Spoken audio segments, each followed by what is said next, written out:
and a man who's well-versed in both. Covers the Giants all year long, as well as the NFC East. Also covers college football, FBS, and FCS. You want to follow him on Twitter at FBallGamePlan. The man himself joins us here on a Friday, Emory Hunt. Emory, how you doing today? I'm doing fine, man. I appreciate you having me on. I appreciate you jumping on. So let's hit on the Giants and the Eagles first before we move over to the college football. You know, for us, a lot of people are looking at this game. You know, we know the Eagles, they need to win, they're in. But we want to ask you about the Giants because this is a team I think a lot of people are unsure what you're going to get. You know, so the Giants team was Eli in the last game. It's going to be Daniel Jones in this one. Some people are wondering, what do the Giants have to play for? We know Pat Shermer's trying to fight for his job. So, you know, what do you feel like the vibe is around the Giants right now heading into this game? I feel like they have a lot of confidence heading into this ball game because we've seen the offense at times during the season be able to score points and put points up on the board. And on the other side of the ball, you have a young defense that played a lot of rookies that's starting to find their level of confidence, and they're starting to play free. So maybe they're starting to finally get it as far as the defensive scheme is concerned. But offensively, you see a team that's just playing, with their full allotment of talent.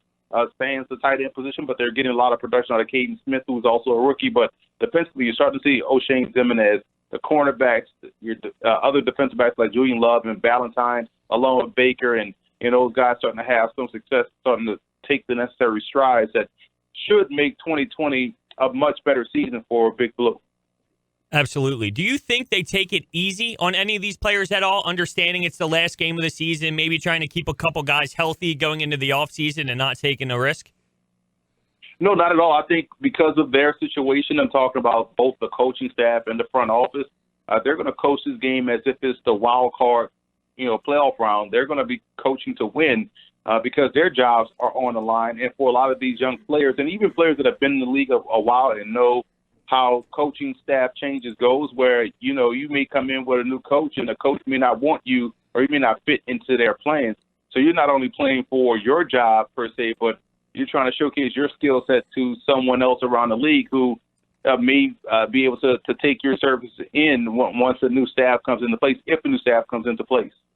Emory, how do you think the fan base for the Giants are feeling right now? Obviously, it's been a rough season, but Daniel Jones has had a lot of kind of highlight plays throughout the year and kind of shed that label so far of being a bust. I mean, a lot of people thought when the Giants took him 6th overall that it was way more than a reach. The kid couldn't play.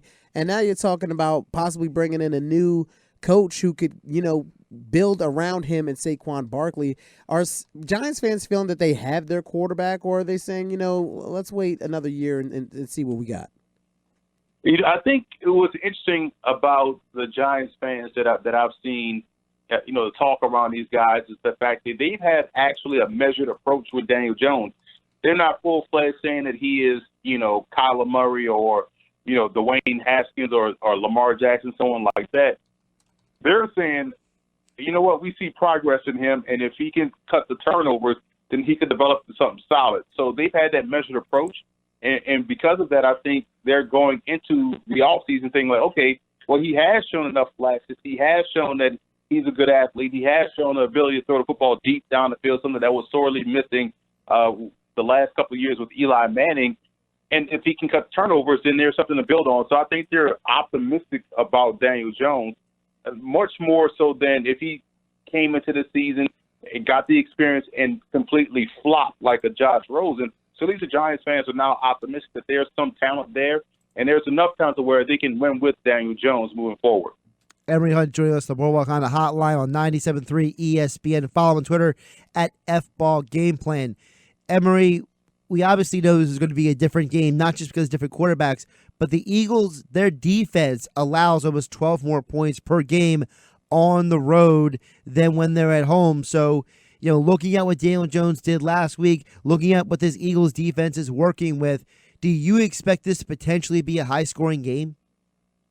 I think so, man, because you look at a couple of other factors involved. One, the Eagles need this football game, so they're going to be a little bit more aggressive as far as trying to test those rookie defensive backs on the back end. And also the weather may not hold up to where you're going to see a lot of turnovers. You're going to see the ball on the ground or some, bad bounces here and there for both teams because I believe it's going to be raining throughout the contest. So we should see a high-scoring game, one that's going to come down to the wire. I kind of wanted to touch on the Eagles' defense and keep it in that way as well and bring up the running game, too, with the Giants. Saquon Barkley is starting to get hot again. There's no denying that. If the Eagles do what they did against Zeke and stop the run first, do you think that Daniel Jones and someone like Darius Slayton can get the job done throwing the ball in the passing game? That's a great way to put it because that's kind of tough to envision. I know Slate had a big day against the Eagles down there in Philadelphia, a couple of weeks ago with Eli Manning throwing the football, but they sort of shut him down in the second half, and he didn't really have those big dynamic plays on the back half of the game when he actually needed it the most. So if you're coming into this matchup and you're stopping Saquon Barkley and putting it on Daniel Jones' hands to have success throwing the football, I think the best route for success for Jones is to not throw it 30 to 35 times a game. But if they're stopping Barkley and it forces Jones to put the ball in the air 40 times a game, to me, that's winning for Philadelphia because we talked about the turnovers. That's more times him dropping back in the pocket. That's more opportunity to get him either on the ground or get that football out of his hands because it's been fumbles, not interceptions. So, yeah, if you do stop Saquon Barkley, you have a great chance of slowing down the Giants. Speaking of running backs, I did want to ask you about the Eagles running back from Penn State, Miles Sanders. For those who don't know, Emory played running back in college. He always has a great eye for these backs. And I remember you and I months ago talked about Miles when he was drafted. So I want to know now, heading into the last week of the season, from what you've seen from Miles Sanders the last couple of weeks, is he starting to grow into what you expected of him? Is there more to be had from him as a running back? What is your perspective right now on the rookie running back? I feel as though it took the Eagles staff a while to realize that he was their best back on the roster because he fits this offense perfectly. He's a great receiver out of the backfield. He has the ability to make a guy miss, and he has the ability to also hit a home run. So for him to finally start to get those starter level carries is huge. And so it bodes well for him moving forward. I think he's the perfect tailback for this offense. And, with the reports now coming out that Jordan Howard is going to be back, perhaps and playing in that ball game Sunday, you hope they don't steal away Sanders' carries to give it to Howard when Sanders poses the biggest threat to that Giants second level, in my opinion. Emory Hunt joining us on the Boardwalk kind of hotline on 97.3 ESPN. Emory, let's flip it over to the college game. Of course, the two big games are tomorrow. I wanted to start, though, with the Ohio State-Clemson game. I think it's a big deal when Justin Fields said earlier this week that he's only 80 to 85%. And I feel like, if he's limited, that's a limitation on Ohio State's offense in a game where we know the other quarterback, Mitch Lawrence, he is not banged up. So what is your perspective on Justin Fields' health and the impact on Ohio State? Well, it definitely takes away a good third of what they do offensively because of his ability to do damage on the ground as well as in the air. It makes him essentially one-dimensional. Now, granted, his one dimension is a pretty good dimension, and it's going to put more of the onus on their tailback, J.K. Dobbins, who's been playing outstanding football this year. Much improved, I think, offensively for Ohio State has been the play of Dobbins. So I think they're just going to take a different approach. And if he can move around, that's great, but they probably won't utilize him more in the run game like we've seen it done before. But I just think it just shifts the focus from the run game to not being split between Fields and Dobbins to being more about Dobbins, Master Teague, and those guys like that to help carry the run game. Emory, I'm not buying it. I'm not saying that I don't believe Justin, but what player would actually come out and admit that, okay, he is something percent ahead of one of the biggest games, if not the biggest game of his young career? I'm not saying he's 100% healthy. Nobody is at this point. But even down the stretch when he was giddy and banged up, he still ran the football. Maybe not to the extent that he did earlier in the year, but he still ran the football. When I look at this matchup, and here's my question to you, do you think that the Fields versus Lawrence, everyone's building it up because obviously those guys are eligible next year for the draft, but I see it more as what defense is going to show up rather than what quarterback is going to play better? Absolutely. I look at this as a point of attack game. Can Clemson keep, Chase Young and company out the backfield? Because we've seen Lawrence take some shots in the pocket. He hasn't been as effective that as we've seen from him in his freshman season, been on a tear the back half of the year, so that's great for Clemson. But can their offensive line hold up against Ohio State's defensive front?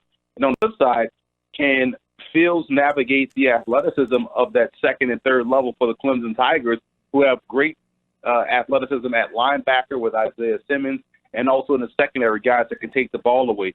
And speaking of taking the ball away, you look at Ohio State secondary, Oduka and company, those guys are some of the best in the country. So I think it's more about both defenses than the quarterbacks in this ball game that you mentioned. Let's flip it over to the other game, the game that's kind of getting – everyone presumes LSU is going to win, partly because LSU and Joe Burrow have been so good, partly because of the Oklahoma with the suspensions and issues that they're dealing with. But, do you think Oklahoma can keep this a close game? We know that all the experts are picking LSU, but do you think Oklahoma can keep it close? And if they can keep it close, what chance do they have at possibly winning that game? They have two chances to keep this thing close, and they both are the same person as Jalen Hurts. And when you talk about a guy that does a great job in just playing football, the way it's almost like you draw it up in the backyard where he's just playing his best ball, he's never going to allow his team to take a loss. That right there is going to make the game close. So if you're a guy that's going to play against the spread, that 13.5 points, whatever the number is way too big considering Jalen Hurts, the other quarterback on the side of the field. So I think Oklahoma's offense will have some success against LSU's defense. It would ultimately come down to which defense can you trust to get a stop late, and you can't trust Oklahoma's defense to get a stop late. So I do see a close game, and I do think LSU will win, but it will be much closer, a one-possession game, than most people believe it will be. Deshaun asked you about the two quarterbacks, Ohio State, Clemson. I want to ask you about Joe Burrow and Jalen Hurts. How do you view those guys as pro prospects? I think some people look at Joe Burrow, they say he might be a system guy. Meanwhile, Jalen Hurts, he's in a program right now where we've seen not one, but two guys go first overall in the NFL draft after the Lincoln Riley tutelage. If I needed a quarterback in the first round, the only two guys I would be willing to take is Joe Burrow and Jalen Hurts. Burrow because he and Hurts, to me, have that same level of mental toughness that you need to succeed. So both guys have the it factor. Hurts gives you a lot more as a runner, so you have that dual threat element to his game. Burrow gives you a guy that's unafraid of pressure, so he can stand there tall, take a shot, but also has some good athleticism to escape out and pick up a first down or two. So to me, they have been the most consistent quarterback in college football. Hurts at two programs. We haven't seen Hurts, lose a playoff game, outside of the one they lost to Deshaun Watson. If it wasn't for Deshaun Watson doing heroic things, remember, he drove down the field and got them the go-ahead point with a minute left in that playoff game to Clemson. So Jalen Hurts is a guy that rises to the occasion. We've seen him with numerous comeback victories. We've seen Joe Burrow play his best in the biggest of games for LSU, starting with that Auburn game last year. You talk about the bowl game, the Fiesta Bowl against UCF, and all the games this season. So those two quarterbacks, to me, are far and ahead the top QBs in the class, and the only quarterbacks that I think are first-round talents that I would take in the first round. You could shake a bag up and pull any one of those other quarterbacks out and be okay with that, but those two guys are the two guys that I would want the most in this class, including Tua. Follow him on Twitter at FBallGamePlan. Emory Hunt for all of your insight in the NFL, college football. We'll also be touching on with Emory Hunt throughout the offseason as head of the NFL draft. He always brings you great analysis. Emory, appreciate you jumping on a Friday. Hope you had a good Christmas and hope you have a happy New Year as well. Appreciate you guys for having me on. Same to you and yours.